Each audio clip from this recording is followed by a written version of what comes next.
All right, buckle up, everybody, because today we are diving deep, deep into the philosophy of Immanuel Kant. Ooh, Kant. Yeah, this is like the OG of moral philosophy, you know? Right. This guy makes Socrates look like a party animal. Really? Oh, yeah, yeah. But before you click that skip button, thinking this is going to be some boring lecture about some, like, dusty old philosopher, Right. fall on. Kant was, get this obsessed with efficiency and routine. We're talking, like, wake-up call at 5 a.m. every day, writing for exactly 3 hours, same walk every single day. Wow. The dude was so predictable that, I mean, his neighbors could set their clocks by him. Yeah, I've heard about that. Oh, yeah, like, total creature of habit. Right. But why, you might be asking, why should you care about this guy's, rigid schedule? Right. Why? Well, today's deep dive is all about exploring his ideas on ethics, Okay. and particularly this one rule he came up with Uh-huh. that he thought really, truly should guide all of our actions. Wow. Okay. Yeah, it's like the ultimate moral compass, he thought. So to set the scene a little bit, Yeah, please. Kant didn't believe morality was all about, warm, fuzzy feelings. Yeah, yeah. Or just like being nice or whatever. Right. He was all about logic and reason and respecting the inherent worth of every single person. Okay. He even said, quote, "Without rationality, the universe would be a waste and vain and without purpose." Whoa. Yeah. So he took this stuff seriously. Oh, big time. Okay, all right. So let's get to the heart of it. Yeah. Kant's famous rule. Hit me with it. Okay, get ready, because it's a bit of a brain twister at first. Okay. Okay, so he said, quote, "Act that you use humanity, whether in your own person or in the person of any other, always at the same time as an end, never merely as a means." Oh, yeah. I don't know about you, but my first reaction is like, what the? Yeah, yeah.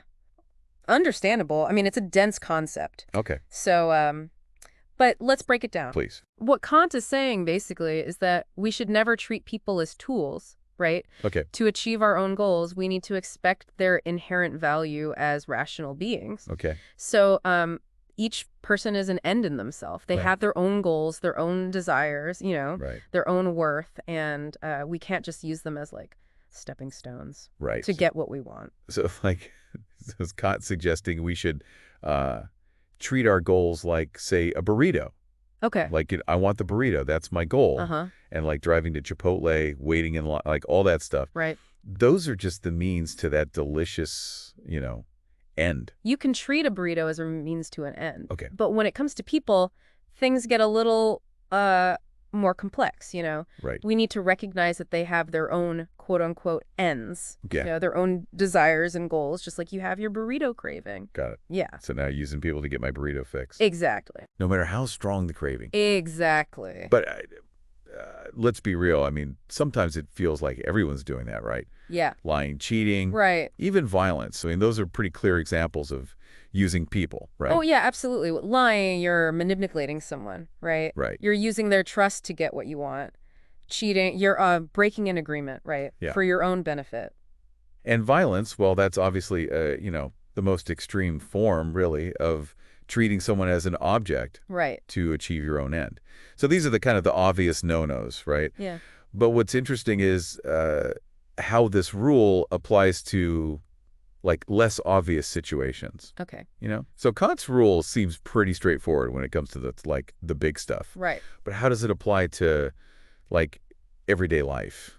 Right. Like, what about things like laziness Yeah. or being a people pleaser? Right. Like, does his rule really have anything to say about those things? You'd be surprised how much this, like, seemingly simple rule can encompass. Okay. Kant ideas get really, really fascinating when we apply them to those kind of less obvious situations. Okay. All right. So he argued that when we are lazy, essentially, we are failing to live up to our potential as rational beings. We're treating our minds as mere, quote-unquote, pleasure receptacles Okay. instead of engaging with the world in a meaningful way.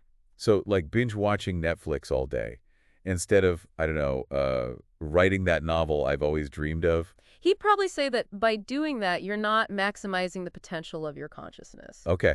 In essence, you're treating yourself as a means to the end of, instant gratification. Interesting. So it's not just about getting things done. Right. It's about, like, using our abilities to become, like, the best versions of ourselves. Right.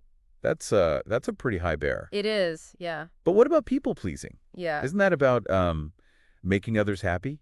Where's the harm in that? Right. That's where things get even more nuanced. On the surface, it seems like a good thing, right? Right. Making people happy, but Kant would argue that it's actually unethical on Okay. two levels. First of all, you're not being true to yourself. Hmm. You're molding your behavior to fit what you think other people want, Okay.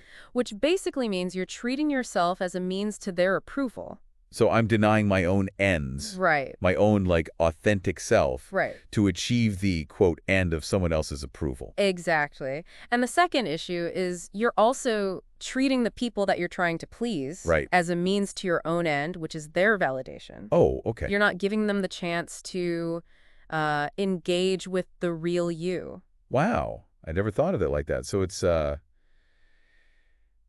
manipulative in a way, isn't It it? is, yeah. You're not being genuine. You're trying to elicit a specific reaction from someone. Exactly. And that lack of authenticity goes against Kant's emphasis on respecting the rationality of others. Okay. And remember, rationality was everything to Kant. Right, right. He argued that that's what gives the universe purpose. Okay. Yeah.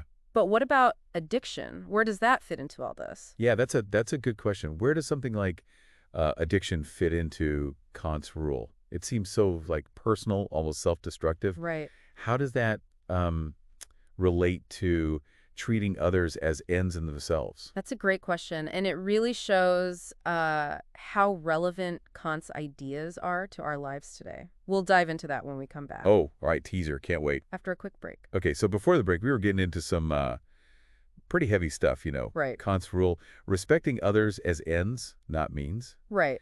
and how even things like people-pleasing Mm-hmm. and laziness can be seen through this ethical lens. Right. But addiction, that's Yeah. that's a whole other beast, isn't it? Yeah. It seems so personal, almost self-destructive, Right. How does that connect to treating others as ends in themselves? Well, you've hit on a crucial point here. Okay. And it's one that really highlights the depth of Kant's thinking. Okay. He wasn't just concerned with how we treat others externally. Right. He was deeply interested in our relationship with ourselves. Okay. He believed that true ethical behavior starts from within. So even when it comes to addiction, it's not just about the potential harm to others, but the harm we inflict on ourselves. Precisely. Think about it this way.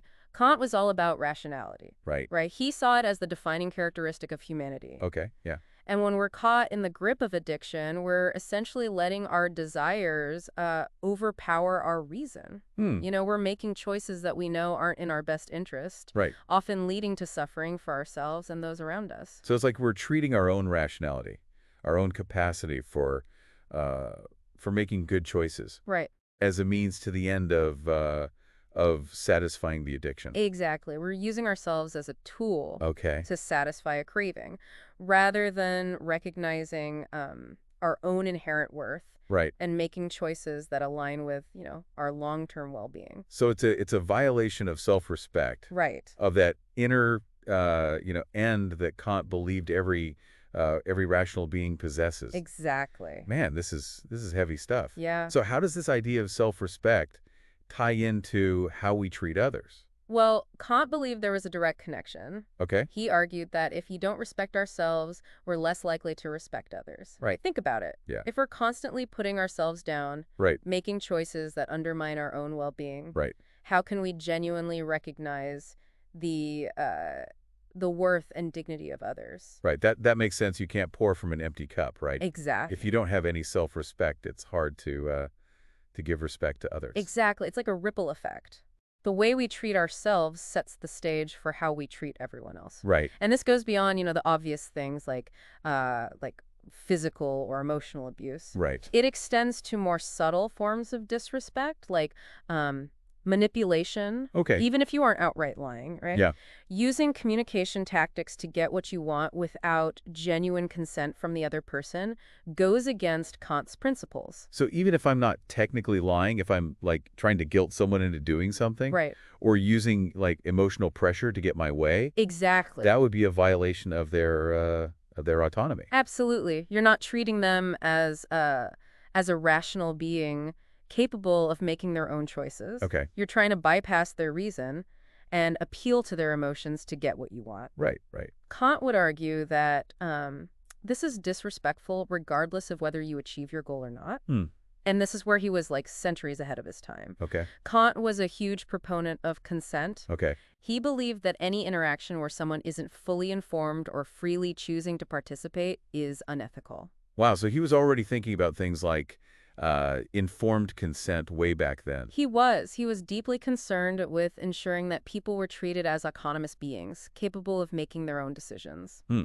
And he saw this idea, consent, as foundational to ethical behavior. You can see how this applies to so many areas of modern life, Oh, yeah, for sure. from, dating and relationships to marketing and advertising. I'm starting to see how these seemingly abstract ideas from centuries ago have real-world applications today. Right. It's like Kant was laying the groundwork for how we think about things like consent and autonomy in the 21st century. Exactly. But let's get real for a minute. I mean, Kant lived in a time when racism and colonialism were rampant. Right. Did he have anything to say about those issues? How did his philosophy address the systemic oppression and inequality of his era?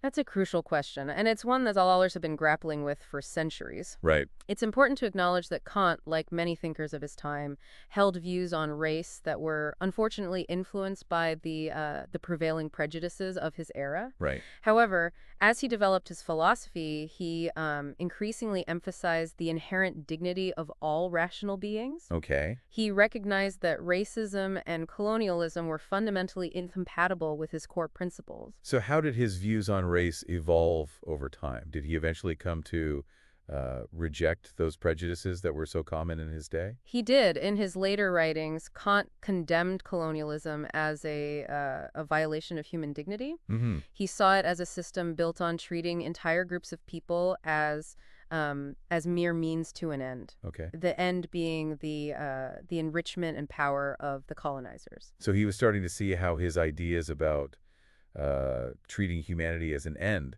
could be applied to these larger systems of oppression. Exactly. He understood that bigotry, in all its forms, is a denial of the inherent worth of every individual. Okay. He came to believe that all rational beings, regardless of their race, religion, or any other characteristic, deserve respect and dignity. That's a pretty radical idea for his time, considering the historical context. It It is. sounds like he was laying the groundwork for a more just and equitable world. He was, in many ways, and this is where another key aspect of his philosophy comes in: self-improvement. Okay. Kant believed that creating a better world starts with each individual taking responsibility for their own moral development. So it's not just about pointing fingers at the injustices of the world. It's about looking inward and asking, what can I do to become a better person? Precisely. He saw self-improvement not as like a self-help fad, but as an ethical duty. Okay. He believed we have an obligation to develop our character to become the best versions of ourselves. He saw it as the foundation for a more just and compassionate society. And this is where he diverged from some other ethical philosophies like utilitarianism, Okay. which focused on maximizing happiness for the greatest number of people. So instead of just trying to make as many people as happy as possible, Kant was saying that we should focus on perfecting our own character. Exactly. He believed that focusing solely on happiness can be misleading and doesn't always lead to genuine moral progress. Because what makes one person happy might cause another person pain. And who gets to decide whose happiness matters more? Exactly. It's slippery slope. Yeah. Kant argued that the only thing that we can truly know and control is ourselves, our own choices and actions. So instead of trying to make everyone else happy, which is an impossible task, Right. we should focus on aligning ourselves with the categorical imperative, that universal ethical principle that he believed should guide all our actions. So he's saying that that real change starts from within. It's about cultivating our own moral compass and letting that guide our choices. Exact. But doesn't this sound a bit, well, self-centered? Right. I mean, focusing on individual self-improvement when there are so many problems in the world that need collective action. That's a great point. And it's a common critique of Kant's philosophy. Right. But he wasn't advocating for like a selfish pursuit of individual perfection. Okay. He believed that self-improvement had a ripple effect. So as we become better people, we naturally contribute to a better world. Exactly. By working on ourselves, by striving to live ethically, we create a positive impact on those around us. It's like that famous quote, "Be the change you wish to see in the world." Right. Except Kant was saying it centuries before Gandhi. I love that. It's about recognizing that we're all interconnected, that our individual choices have consequences, not just for ourselves, but for everyone around us. That's the essence of Kant's moral philosophy. Yeah. It's challenging, thought-provoking, and incredibly relevant to our lives today. Absolutely. And on that note, I think it's time for us to take a deep breath and reflect on everything we've discussed. We'll be back after a short break to explore some of the criticisms of Kant's ideas and what his legacy means for us in the 21st century. Stay tuned. Okay, so we've really explored a lot of Kant's ideas, You have? his famous rule, the emphasis on rationality and self-improvement. Right. Even how his philosophy tackles those kind of tricky things like Yeah. addiction and people-pleasing. Right. But let's be real. I mean, no philosophical system is perfect, right? Right. There have to be some criticisms of Kant's thinking. Of course, yeah. What are some of the counter-arguments or flaws that people point out? Well, one of the main criticisms is that his focus on pure reason Yeah. and universal principles can be a bit too rigid, too black and white. So, like, his critics argue that real-life situations are more nuanced, Right. more gray than Kant allows for. Ex That sometimes you need to consider the specific context right. and potential consequences, not just blindly follow a rule. Exactly. Life is messy. Right. Sometimes we're faced with these moral dilemmas where there's no easy answer. There's Mhm. no perfect solution that aligns with a universal principle. Right. Okay.